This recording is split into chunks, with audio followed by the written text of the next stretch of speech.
नमस्कार बच्चों। आज की इस ऑनलाइन कक्षा में आप सभी विद्यार्थियों का स्वागत है। आज हम साकेत के नवम सर्ग का अंगिरस श्रृंगार रस उसी का वर्णन करेंगे।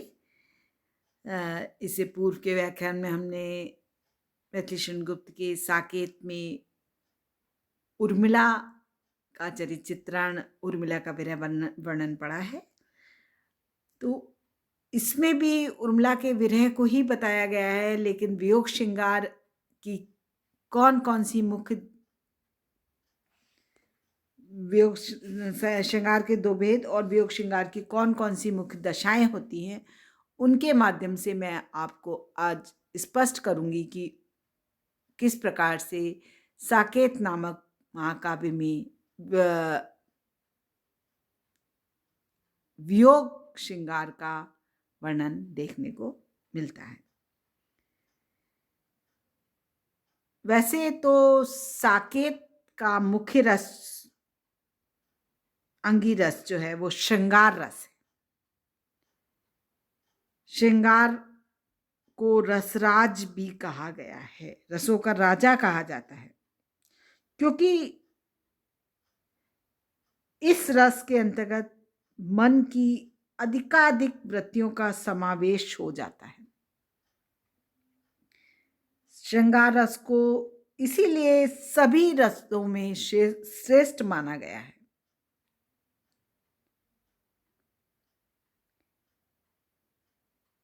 इस रस के आलंबन विभाव नायक और नायिका होते हैं,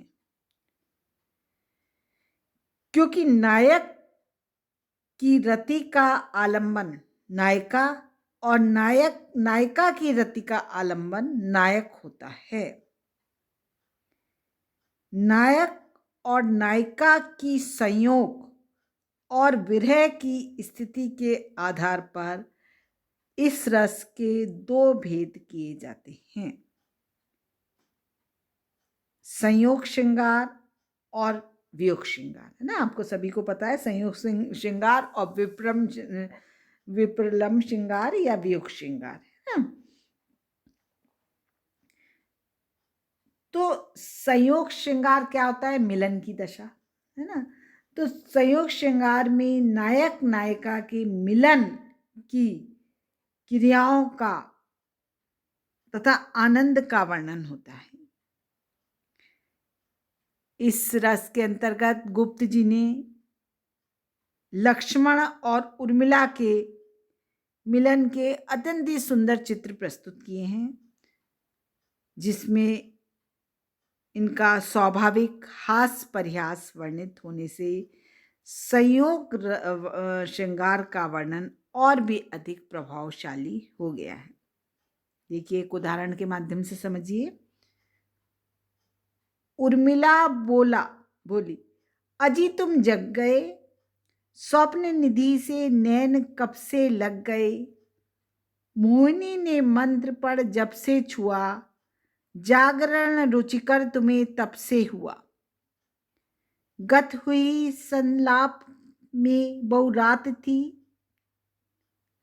प्रथम उठने की परस्पर बात थी, जागरण है स्वप्न से अच्छा कहीं, प्रेम में कुछ भी बुरा होता नहीं।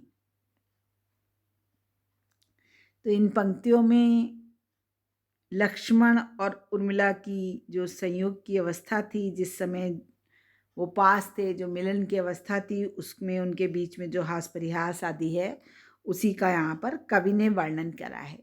लेकिन मुख्य रूप से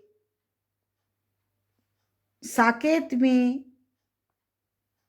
जो दूसरा भेद है श्रृंगार का, वियोग श्रृंगार या विप्रलम्ब श्रृंगार, उसका वर्णन महत्ता देखने को मिलती है। विरह की महत्ता का वर्णन प्राचीन काल से होता आया है। वियोग श्रृंगार में दोनों के बिछड़ जाने पर उनकी वेदना की क्रियाओं का वर्णन होता है, तो मुख्य रूप से 9वें सर्ग में वही वर्णन है जब लक्ष्मण और उर्मिला दूर हो गए थे। लक्ष्मण रामचंद्र जी और सीता जी के साथ 14 वर्ष के लिए वनवास में चले गए थे और व्याकुल उर्मिला पति के वियोग में किस प्रकार से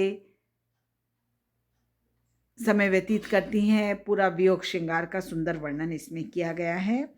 तो वियोग श्रृंगार के जो 4 भेद होते हैं उनको हम उर्मिला के चरित्र में देख सकते हैं। क्या क्या? पूर्व राग, मान, प्रवास और करुण। विवाह से पूर्व साक्षात देखने से या गुण आदि के श्रवण से जिस प्रेम की उत्पत्ति होती है और जिसके कारण शारीरिक मिलाप के अभाव से व्याकुलता बनी रहती है, उसे पूर्व राग कहते हैं। दूसरा कौन सा है? मान। मान क्या है? नायक और नायिका जब परस्पर मान कर बैठते हैं या इनमें से कोई एक दूसरे से रूठ जाता है तो इस रूठने के कारण उनके हृदय में जो व्याकुलता होती है उसको मान कहते हैं। ये हो गया दूसरा भेद। तीसरा है जब किसी कारणवश नायक विदेश चला जाता है तो उसके विरह में नायिका की जो वेदनापूर्ण दशा होती है उसे प्रवास कहते हैं। और जब नायक या नायिका में से किसी एक की मृत्यु हो जाती है किंतु जन्म जन्मांतर में पुनर्मिलन की आशा बनी रहती है तो उसे करुण विप्लव कहते हैं।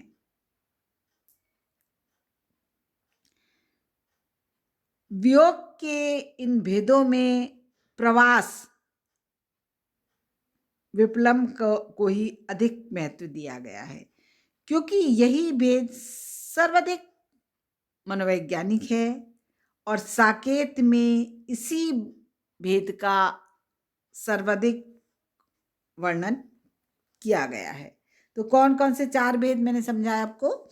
एक तो पूर्व राग, दूसरा मान, तीसरा प्रवास और चौथा करुण।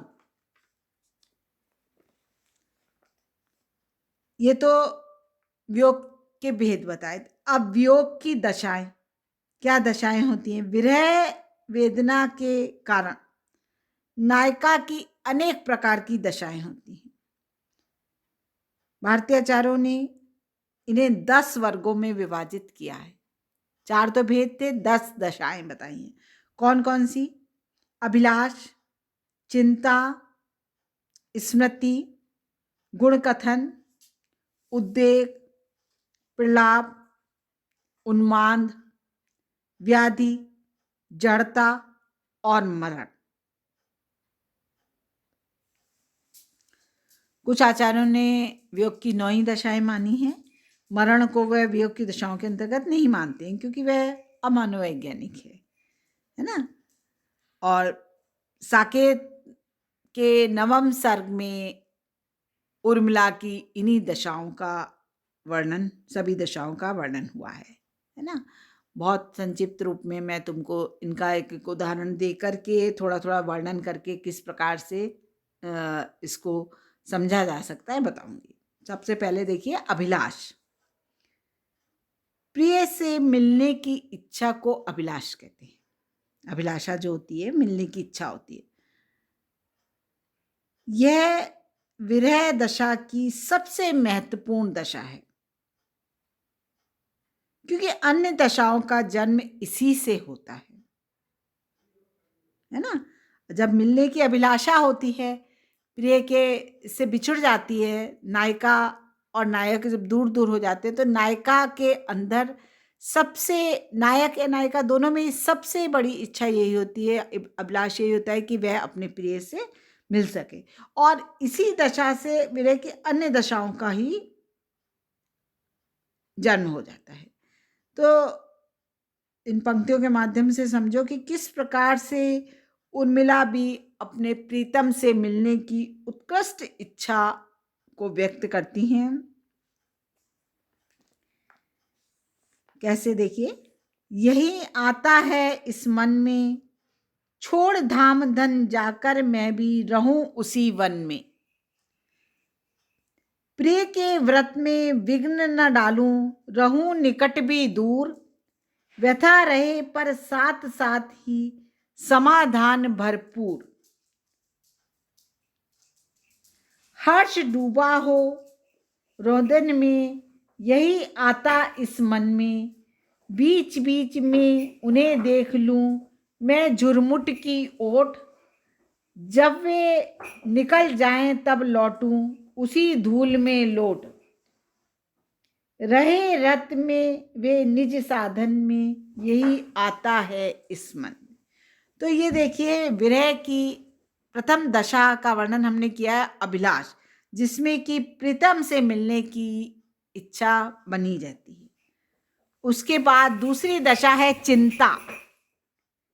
जब विरहणी प्रियतम से मिलने के उपायों की चिंता करती है तो उसे चिंता की विरह दशा कहते हैं। उर्मिला को ज्ञात है कि उसके और उसके प्रियतम के मध्य मिलने में बाधा डालने वाली 14 वर्ष की अवधि है। अतः वह स्वयं अवधि बनकर और स्वयं को मिटाकर इस बाधा को दूर कर देना चाहती हैं, ताकि वह शीघ्र ही अपने प्रियतम से मिल सकें। अब तो प्रियतम को पाऊं, अब तो प्रियतम को पाऊं, तो इच्छा है उन चरणों की रज में आप समाऊं। आप अवधि बन सकूं, कहीं तो क्या कुछ देर लगाऊं, मैं अपने को आप मिटाकर जाकर उनको लाऊं। वो चाहती है कि किसी भी तरह से मैं अपने प्रीतम से मिल सकूं, मैं जाकर अपने प्रीतम को ला सकूं, मिल सकूं। तो यह विरह की दूसरी दशा का वर्णन किया है यहां पर, चिंता। अब विरह की तीसरी दशा क्या है? स्मृति। पहली पढ़ी हमने अभिलाष, दूसरी चिंता और तीसरी बच्चों स्मृति। अतीत में संपन्न प्रिय मिलन की बातों और उसकी लीलाओं, गुणों तथा रूप आदि का उसके अभाव में स्मरण करना स्मृति दशा कहलाता है। मतलब जब संयोग की अवस्था में नायक नायिका साथ होते हैं, उस समय उसकी लीलाओं का, उसके रूप का, उसके गुणों का ध्यान करके जब नायिका व्याकुल होती है तो उसको स्मृति दशा कहते हैं। उर्मिला को ऐसी अनेक घटनाएं याद आती हैं। एक छोटा सा वर्णन देखिए। एक रात रिमझिम बूंदें पड़ रही थीं और वह अपने अलिंद पर खड़ी हुई थीं। चारों ओर केतकी की सुगंध फैली हुई थी। उस मादक वातावरण में वह मदविभोर हो उठी और उनके नूपुर थिरक उठे। तभी बिजली चमकी और उसने उसके प्रकाश में देखा कि उसके प्रियतम कोने में खड़े हुए उसकी मस्ती को देख रहे हैं। वह लज्जित हो गई और उसने अपनी मुख लज्जा प्रीतम की छाती से लिपटकर छिपा ली। देखिए, मैं निज अलिंद में खड़ी थी सखी एक रात, रिमझिम बूंदें पड़ती थीं, घटा छाई थी। गमक रहा था केतकी का गंध चारों ओर, झिल्ली झनकार यहीं मेरे मन भाई थी। करने लगी मैं अनुकरण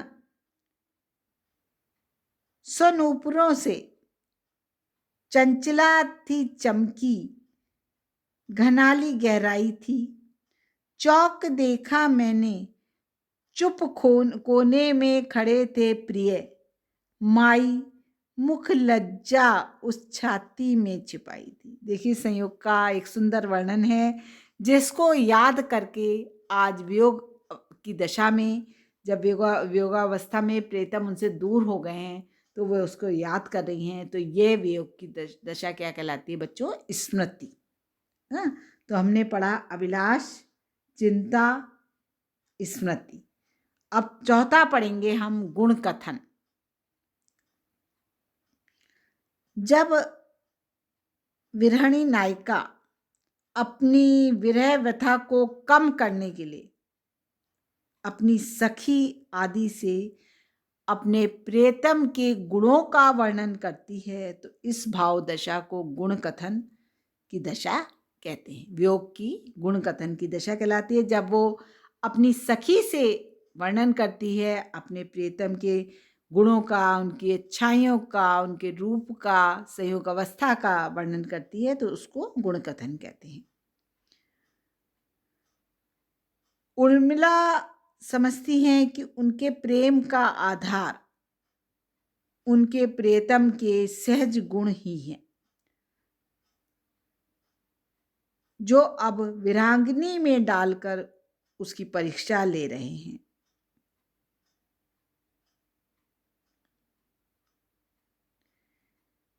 प्रिय ने सहज गुणों से दीक्षा दी थी मुझे प्रणय जो तेरी, आज प्रतीक्षा द्वारा लेते हैं वे यहाँ परीक्षा मेरी। राजभवन में पले हुए पक्षियों के माध्यम से भी उर्मिला अपने प्रियतम के गुणों का वर्णन करती हैं। तुझ पर मुझ पर हाथ फेरते साथ यहाँ, तुझ पर मुझ पर हाथ फेरते साथ यहाँ, शशक विदित है तुझे आज वे नात कहाँ। अपने प्रियतम के वियोग में व्याकुल हैं और संयोग के क्षणों का वर्णन याद कर उनके गुणों को वह अपनी सखी से पक्षियों के माध्यम से बांटकर वियोग की गुण कथन दशा का वर्णन यहाँ पर किया गया है। तो ये आज हम यहीं समाप्त करते हैं। अगले व्याख्यान में हम विरह की जो और 6 दशाएं रह गई हैं उनका वर्णन करेंगे। धन्यवाद बच्चों।